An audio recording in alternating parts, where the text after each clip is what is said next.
Emivuyo mu kibiina ekya Forum for Democratic Change girabika nga si gya kuggwa era we tunaatuukira mu kalulu aka 2026 simanyi oba ekibiina kino kinaaba kikyayimiridde. Wenjogerera ekiwayo ky'e Katonga kibadde kiri mu consultation okulaba okunoonya way forward bayinza okukolamu ekibiina kino okudda ku mugendo. Kati nno bazze batambula ebitundu bingi okwetooloola Uganda era nga bwe tukimanyi nti ekiwayi kino eky'e Katonga kyekutula ku kiwayi ekya Najjanankumbi, naye ate nga Najjanankumbi kye kiwayi ekiri recognized mu mateeka kubanga Electoral Commission kyemanyi. Kino eky'e Katonga kyatondebwawo akabinja aka Dr. Kizza Besigye. Kino no kyava kuki ekiwayi kino nga Dr. Kizza Besigye avudde ku ntebe eya president ow'ekibiina ekya FDC yatandika okutondawo ebiwayi bingi era abazze bamuddira mu bigere okugeza nga Jeno Mugisha Muntu, nga Dr. Amuriat bazze nga yes babeera n'obukulembeze naye nga ate ne Dr. Kizza Besigye abeera ne office kati n'abadde nga ne influence y'amaanyi era twalabako Dr. Jeno Mugisha Muntu waava ku bukulembeze ne babukwasa Amuriat. Mugisha Muntu yavaayo n'okwemulugunya ng'agamba nti nno wabaddewo ababadde bamulwanyisa nga bagamba he is a mole mu kibiina ekya FDC era ogenda okukakkana nga naye atonze ekibiina ekikye ekya anti. Ekibiina kino ekya anti nga ye muyima waakyo ate nga ye president waakyo byesimbawo ku kalulu akaggwa aka 2021 era tebyagenda bulungi. Kale nno Amuriat nga yakyali mu nkasi ey'ekibiina kino ekya FDC mu kalulu akawedde era mubaddemu emivuyo mingi era nga ne mu kibiina ekya FDC kyennyini twalabanga nti Dr. Kizza Besigye teyasobola kuwagira muna FDC munne Dr. Amuriat. Yafuuka kyesirikidde.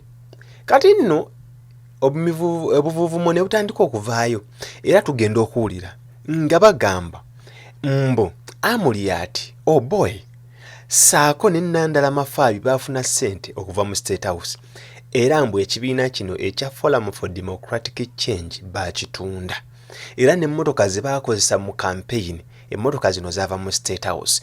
Waliwo ne ssente zaaleetebwa okuva mu State House ne zigenda ewa Dr. Kizza Besigye. Dr. Kizza Besigye ya acknowledging nti yabuuza ssente zino gye zaava nga tebamanyi era ssente zino n'azigaana naye nga zimaze okusuula ewuwe. Kati nno ezo z'ensonga kati ne watandika okujjawo emivuyo okwerumaaluma okukakkana ng'ekibiina kisplitinze. Abamu ne badde Katonga ewali office za Dr. Kizza Besigye, abalala ne basigala e Najjanankumbi. Ab'e Najjanankumbi bano ab'e Katonga ne babayita bakyewaggula era ne babajjako obuyinza. Kale nno ne mu parliament nakyo wekiri nti abaali balina obukulembeze mu parliament nabo ekibiina ne kiwandiika babajjemu obwesige. The president was suspended and a resolution was made that disciplinary proceedings should ensue. We are working on that to constitute the necessary team and rather to put in place the necessary modalities of ensuring that the resolution is implemented. Thou shalt not commit a wrong and go scot-free. We have also issued the communications to the banks about management of the funds, the accounts of the party. Hitherto, we had the Secretary General, we had the Treasurer, who are signatories to the accounts, and since they are on suspension, and as long as they remain on suspension, their signatures on those accounts cannot be valid. And we are putting the banks on notice. Ekibiina kino ekityo ekibadde kitambula era twalabako eŋŋuumi okwekuba ebyali ku kibiina ku kitebe ekikulu enajja Nankumbi. Dr. Birigwa we yali ng'agenze, jjukira Birigwa ye chairman w'ekibiina. Kale nno yali agenzeeyo baalina tabamiruka okukakkananga embooko zinyoose era Birigwa bamuwalampya kikomera okulaba ng'ava mu geeti. Kale nno okuva olwo ebintu ne bisasika, bazze buli omu ng'alumiriza munne era nga tulaba nga tewaliwo reconciliation egenda mu maaso.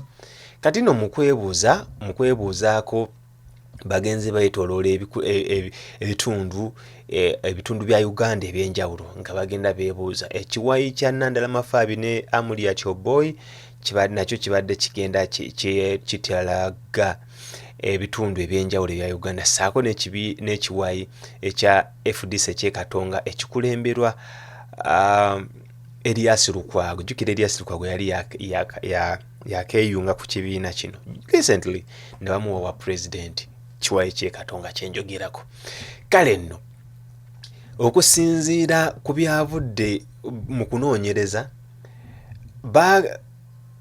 eky'e Katonga kyavudde ne kiwa alipoota era nga president waakyo ow'ekiseera Elias Lukwago yavuddeyo n'ategeeza nti nno ebitundu oba sub-regions 14 ku ezo 17 ze baatalazze oba ze baagenzeemu abadde bagamba nti nno nga bawagira ekibiina kino eky'e Katonga oba ekiwayi eky'e Katonga okulaba nga batondawo ekibiina ekipya baviire ddala mu FDC, wadde nga ebitundu 3 oba sub-regions 3 okuli Teso, Rwenzori ne Acholi bo bagambye nedda tekyetaagisa wabula reconciliation yeetaagisa kulaba nga bazza ekibiina engulu. Kale nno Elias Lukwago n'agamba n'olw'ensonga eyo balabika nga n'ekiwayi ky'e Katonga kyanditondawo ekibiina ekipya era kino kyakkaatiriziddwa MP oba ate era nga ono ye mwogezi w'ekibiina ekya FDC ekiwayi ky'e Katonga Honorable Ibrahim Semuju Nganda. Mulifuutifuuti kiriwo ekiti, a report by the Katonga Faction interim president Elias Lukwago revealed that 14 out of 17 sub-regions support forming a new political party, while 3 sub-regions, Teso, Rwenzori and Acholi, proposed reconciliation and recommended that delegates endorse the dissolution of FDC and establish a new political party. The Opposition Forum for Democratic Change, FDC Nankumbi, led by Patrick Amuriat Oboy and Nathan Nandala Faabi, has denounced the resolution passed by the FDC Katonga Faction led by Kiza Besigye and Elias Lukwago. Bano babisamba je ne bagamba no, this is not true. Saying Waswa Birigwa has been reinstated.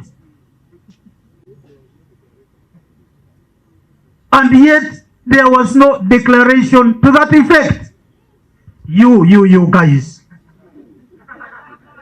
stop misleading the public. You have got a duty to this country. Is Daily Monitor, NBS here? They're around. Why do you rush without carrying out research to report unresearched information? In fact, you caused the Birigwa to get excited for nothing.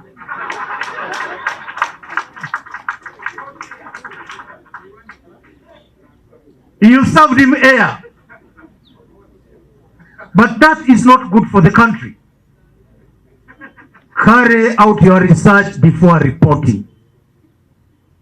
Carry out your research before writing. It will help you the same way it would help the nation of Uganda. Over to you, Honorable Sibambi. Thank you very much, Mr. President. When you say guru, at times maybe you create some bit of excitement in me. When I say Muju, Lukwago, and Mijuki said, which kind of lawyer is that? PP, everyone tell you, I was the second best student and Makerere. Out of 144 at the University of Florida, I was the best student. I was nominated as the lecturer of the year on 3 occasions consecutively at Makerere. So I'm not ordinary. And I told the Lord Mayor, I know his grades, I can say.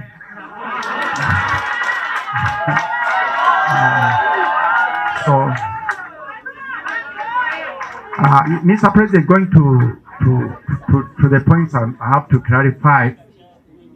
In the first place, the delegates conference by the Katonga group was stopped by an injunction issued by Lord Justice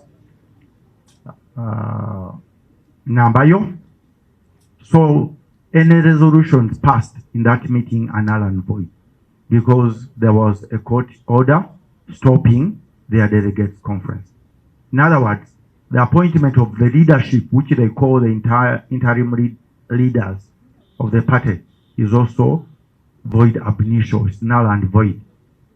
And the Lord Mayor, being senior lawyer, definitely knows that. So when the media keep referring to the Lord Mayor as the president of Katonga Group, is also a very big mistake. So as we talk now, all the deliberations under that kind of leadership elected in a meeting which had been stopped by a high court without any challenge, would definitely, whatever resolutions are not only ultra vires, but they are void ab initio. Then for the second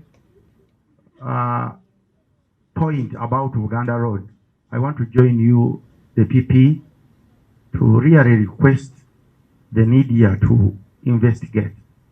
This morning, radio program of Radio 1, that Zaina program, they're talking about, I hear court has recognized Birigwa as the party chairman.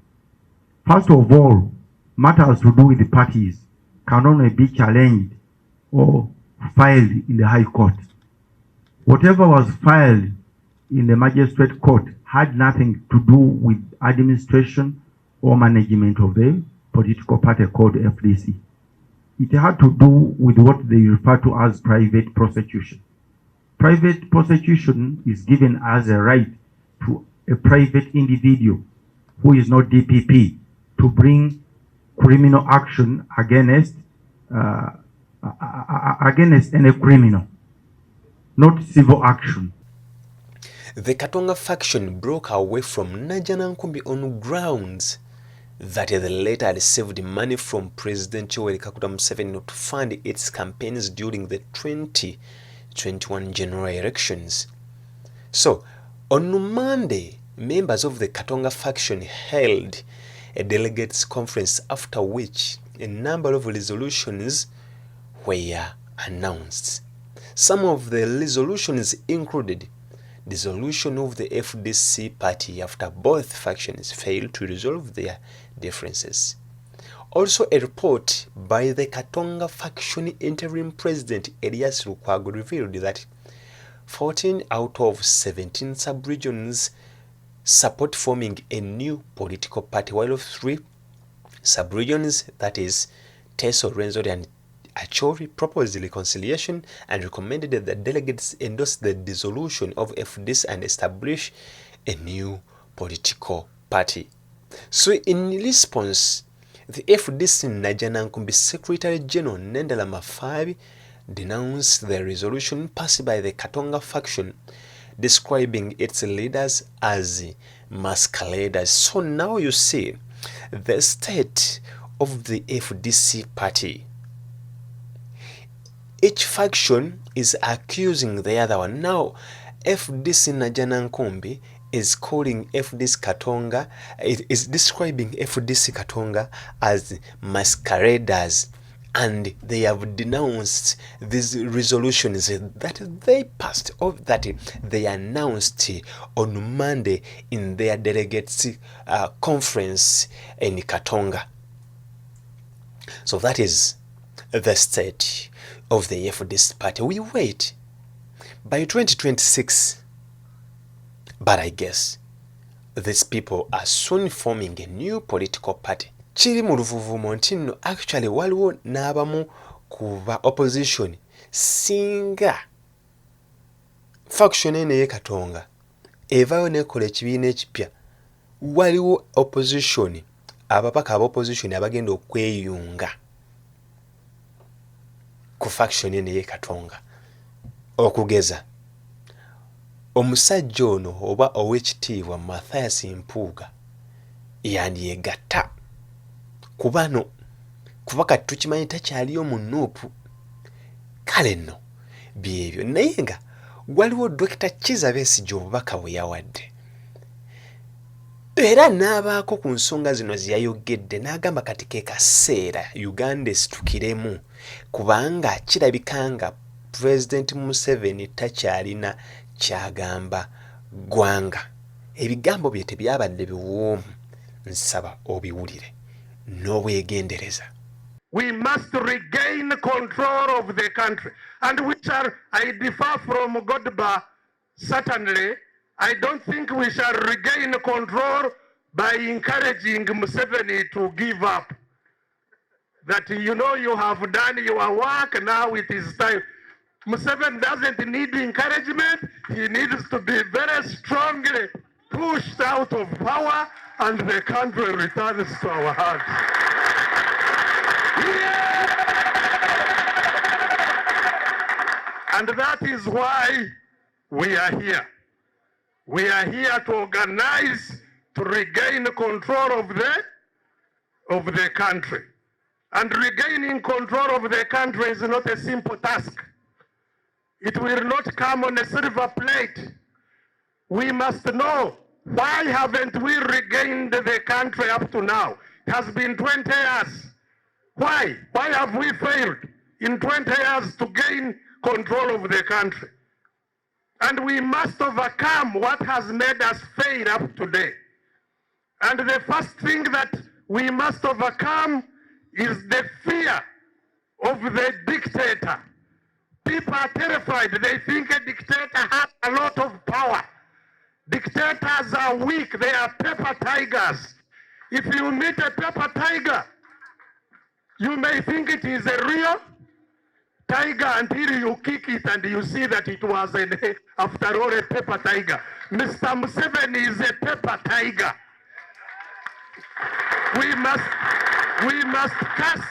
We must cast our fear away and face the paper tiger and tear it into the pieces it is.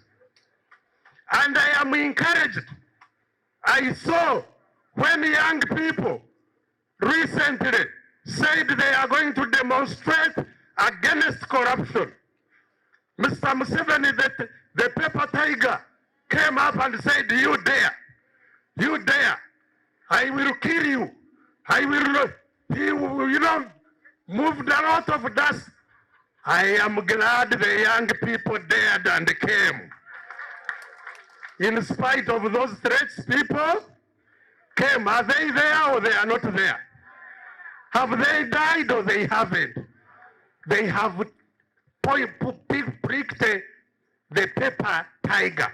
Next time, it should be everyone, not just those few. Those who remained behind, warm up. The paper tiger must go. And that is our duty here. So, ladies and gentlemen, we are reorganizing FDC for struggle. For what? To regain our country. We are not reorganizing FDC primarily to get jobs in Museveni's government. No. We want to reorganize the party to join with all other Ugandans to regain control of the country. And we shall regain control of the country by the grace of God. So, ladies and gentlemen, even after we create for ourselves the home we call ours, we must mobilize and unite with all Ugandans of whatever party description, provided their agenda is to regain control of the country. In other words, regaining control of the country is not a partisan project. Are we together? Even if you have no party, even if you are a doctor in the hospital, even if you are a soldier in the military, you are a policeman, it is your duty to regain control of the country. Kale nno ezo z'ensonga eza FDC. Opposition ngayo yennyini tennaba kubeera united. Tulaba emivuyo egiri mu kibiina ekya National Unity Platform. Tulaba emivuyo egiri mu FDC. Tulaba emivuyo egiri mu DP. Kibiina kye kisigaddewo. NRM naye ate kati waliwo amawulire agali okujja.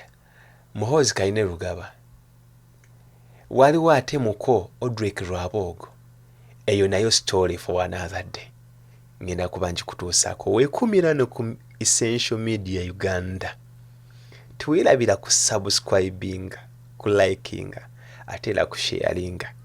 Kubanga zino emboozi nnyuvu ogenda kuba ozootabuliro. Ngenda kusoosa otwolere n'emboozi eya First Son General Muhoozi Kainerugaba branding brother-in-law as Uganda's biggest thief. Watch the space. Leave your comment below, but don't forget to share, like, and subscribe.